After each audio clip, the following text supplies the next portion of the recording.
Hi guys, good morning sa inyong lahat. Happy Sunday po. Ready na po ako kasi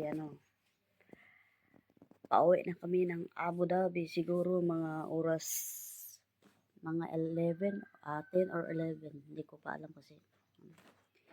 Kasi bukas may pasok na naman. May pasok na naman. Yes? Samon? Syukran. When? Okay, anak take wahid, okay? Syukran. Ha? Bas ada samon. Bas anaro tabak, okay? Yes. Pagkain daw may samon daw na tinapay. Kasi kape lang, nagkape lang ako, walang kape lang po ako, walang binigyan po ako ng mabait talaga tong ibang lahi na to. Ethiopia yon. Tagaluto yan dito sa mama ng amo ko.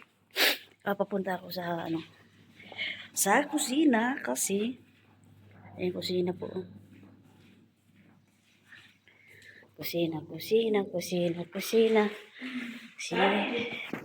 Bas wahid. Lisa dapot. Muna. Ate wahid, okay? Syukran. Bye-bye. Samon. Kain muna ako guys kasi walang kanin. Pag-uwi na naman. Ganito talaga life sa buhay OFW po.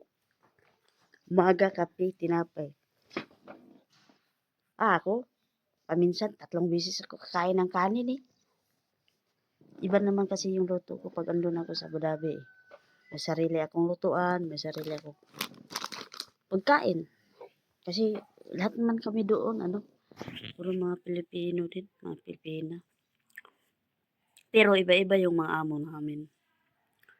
Sa isang amo, isang driver, 2 katulong, paminsan sa akin, isa akong driver, isang katulong lang din ng amo ko. Pero Indonesia, hindi siya mahilig sa Pilipina. Gusto nila Indonesia kasi alam mo naman, pag mga madam, paminsan, pagsisilos yan, hindi natin alam. Depende kasi yan sa amo eh.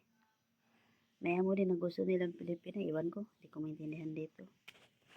Kape guys, kape. Good morning.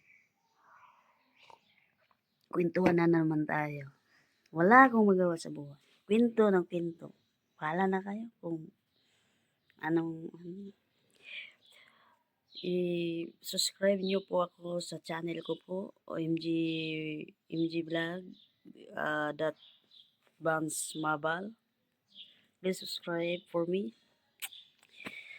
Bago ko lang po dito guys, pasensya na po kayo guys. Wala kasi akong ibang libangan. Pinag-isipan ko na lang to. Anong kaya mag-vlog nila ako? Wala kasi akong masasabihan. May problema ako. Wala, kinikwento ko na lang sa inyo. Tumuhay talaga dito eh. Ang init na naman sa labas guys. Yun Kape. Itong kwarto nila Walang magawa eh. Dito. Kasi pag ibang lahi talaga yung mga kasama mo dito. O hindi ka na mag-expect na mag-arrange yan. Depende yan kasi. Buti na lang may bakante ditong kama. Dito ako nakatulog. Yan. So ngayon niligpit ko na. May dala akong sariling bedsheet. Tsaka yung pang-cover sa bed ko. Kasi siyempre, pupunta natin dito. Wala tayong malagay na bedsheet. Kailangan yun. Alam mo naman. Hindi ako mayag sa basta. Hey guys, dito na lang guys. Magandang umaga. Happy Sunday po sa inyong lahat. And ingat kayo palagi. Huwag niyo po akong kalimutan. Subscribe lang po. Like and share. Bye-bye!